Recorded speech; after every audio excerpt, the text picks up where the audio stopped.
is my pleasure to have a guest from across the pond, as they say, from London. Jamie Moses, thank you so much for being on. Hi, thanks for having me. So you've played with everybody in the world, but we're going to start with how you started playing the guitar. Tell me a little bit about your life, 10, 13 years old.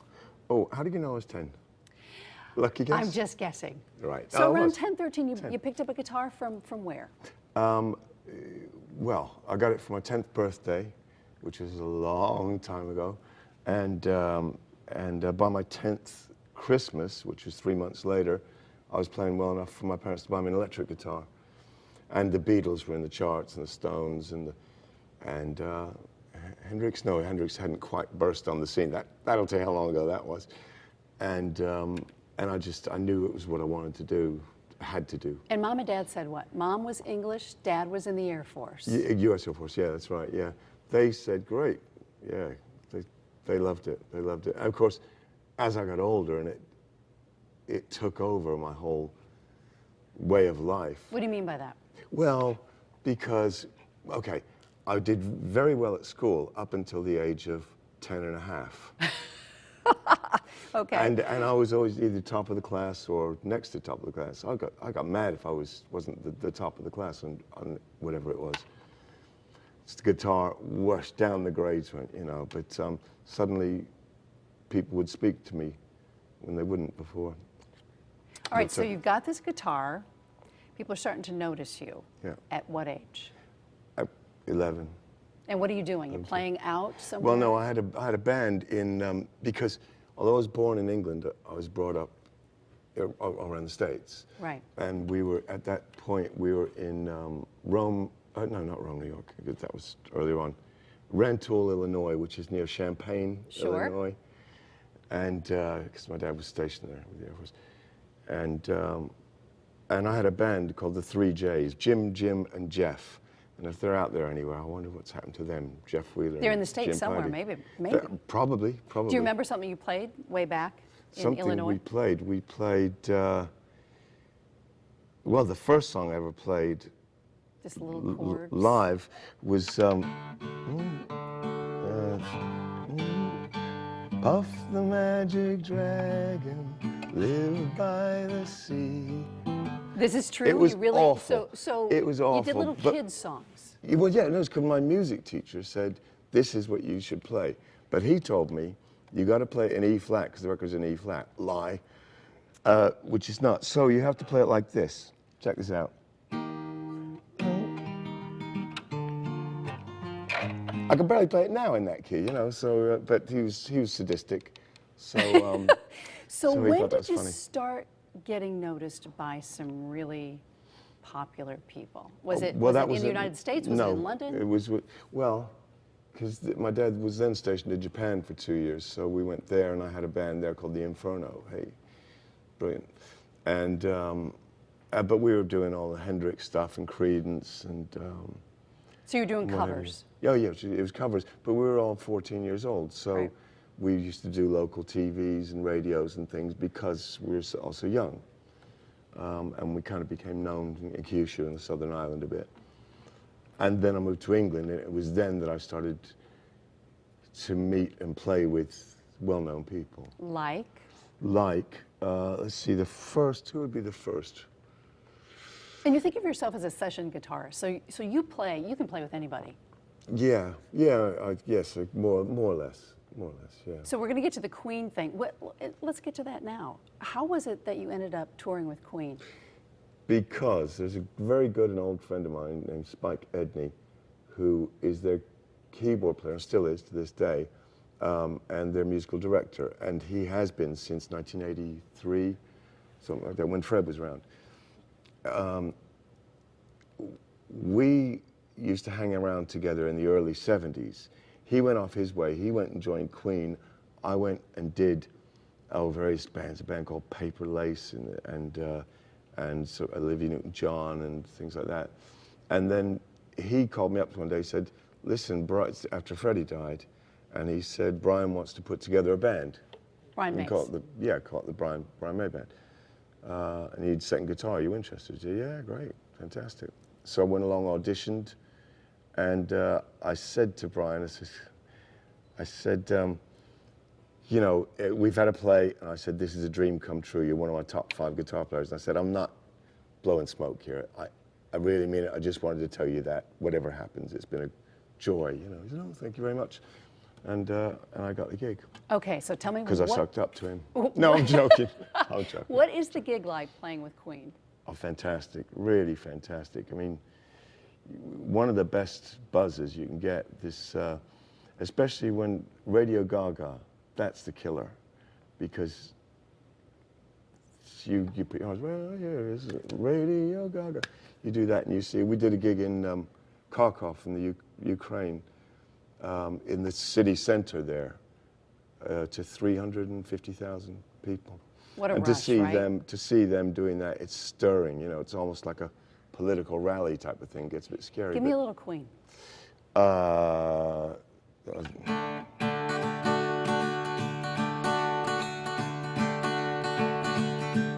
This thing called love, I can't handle it. What was your favorite Queen song on stage? Oh, I think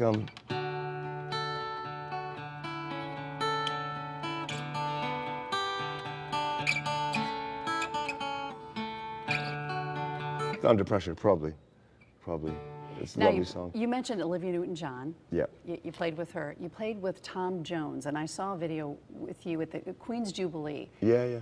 Give me a little Tom Jones stuff when you were up on stage, and I remember seeing people wave, you know, British flags, and it was, what a gig that was. That was another great one to see it from the stage all down the mall there with all the Union Jacks and what have you. It's lovely, and the Royals sitting there going, oh, it's wonderful. What do you remember from Tom Jones? Well, we did a version of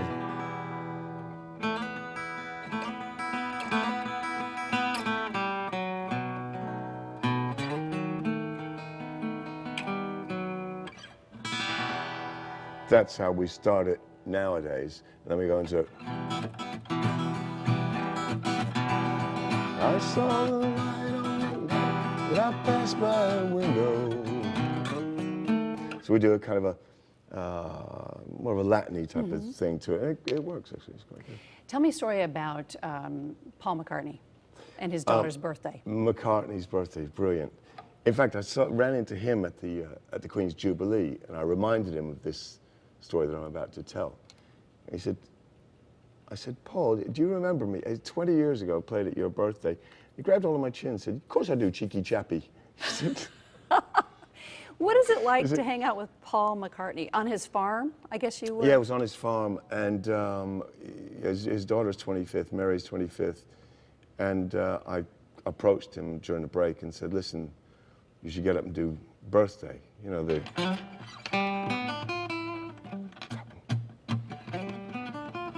And he said, do you think so? I said, yes, of course, it's her birthday, and make her day.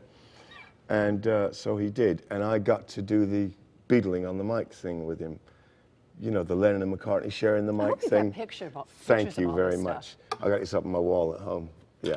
Rod Stewart, tell me a story about him. Yeah, well, we played at his wedding in Portofino to his most recent wife, wife number 83. Okay. You know, whatever she is. Whatever works. It's Penny, isn't it? Yeah. And we were doing some stuff, and they weren't very forthcoming with supplying drinks to the band while we were playing. I mean, it was hot, you know, it's Italy, it was the summer, I think.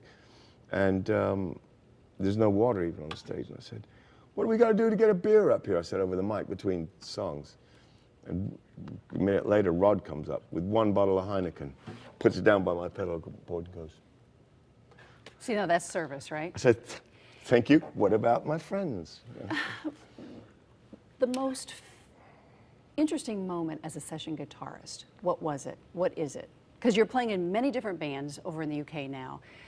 Can you remember a moment when you said, this is great, you know, I'm second guitarist to Queen, but you're doing all these other things, but can you remember a moment that was like, God, what a great time? You had to pinch yourself.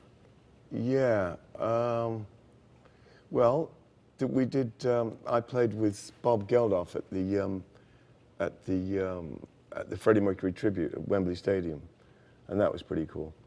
What did you play? Do you remember? Oh, a song called "Too Late God," which you wouldn't know, and I can't even remember how it goes now myself. Favorite song you've ever played? I mean, ever. First song. Don't you hate these questions? Jeez. Oh God, there's so many. Because I want to hear don't- people. I want folks to hear you really play something. Right. Well, I mean, there's this little thing called Larry the Logger two-step, which goes like this, which is a fun thing to play. It goes.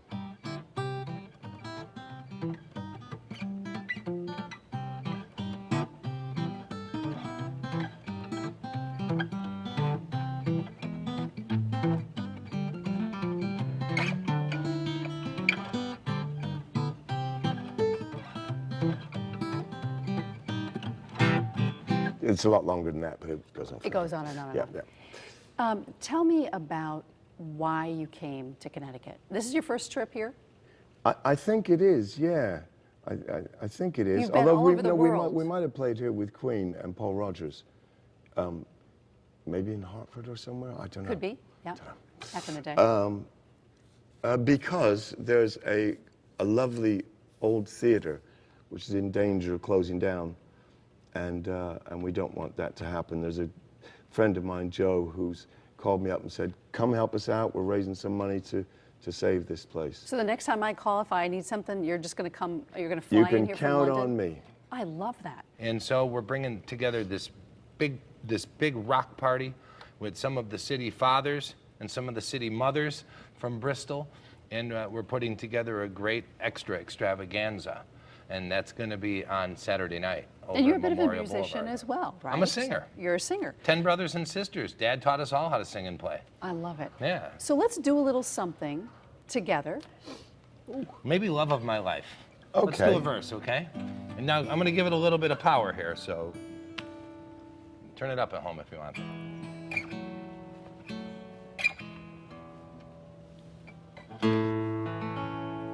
Love of my life, don't hurt me. You've stolen my heart, and then you leave me. Love of my life, can you see? Bring it back, bring it back. Don't take it away from me, because you don't know what it means to me. You won't remember when this is blown over and everything's all by the way. When I grow older, I will be there at your side to remind you how I still love you.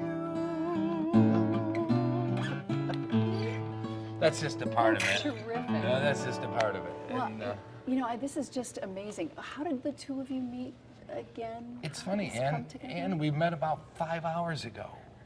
You just pick up. Ann. Wait, I don't understand this. You just pick up the phone. This guy calls from Connecticut, and you go, "I'll come help you." Yeah, of course.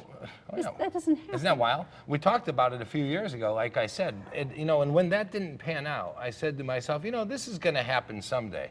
I followed his style for a long time. Queen and Kansas were my favorite groups. But when these guys went out with Paul Rodgers, Jamie, and I think was it Danny Miranda and, Yeah, it and, was, yeah. and these other guys, it was a great group. And Paul Rodgers added a whole different sound to what Queen does. Now, what we do, our group, is we concentrate on the vocals. So when people come to Memorial Boulevard to see our group, it's not going to be 4 guys up on stage. Right now, I'll tell you, my brother plays what's called the Voices Stradivarius. With his, So it's going to be a fun night. It's going to be a Just big, gonna be a fun night of some of the biggest hits in the world, with arguably a guy from, with a guy who is arguably from one of the biggest bands in the world. Right, and who's played with everybody. Well, that's quite gracious of you, Jamie. Joe Archambault. awesome. Thank you so much for coming on. And the next time we call you, we're going to expect you to get on a plane and come over, from the Atlantic to the United States again. You bet. Love to. Thanks for coming And can on. I say one more thing? Well, sure. Happily, we're playing a couple of dates in Europe There you go. together later on this summer. So that's what's going on. Actually, Friends not forever. later. June or, forever. Right, Thanks, buddy? guys. Appreciate Cheers. it. Thank you, Ann. Thanks, man. Come on out to the show.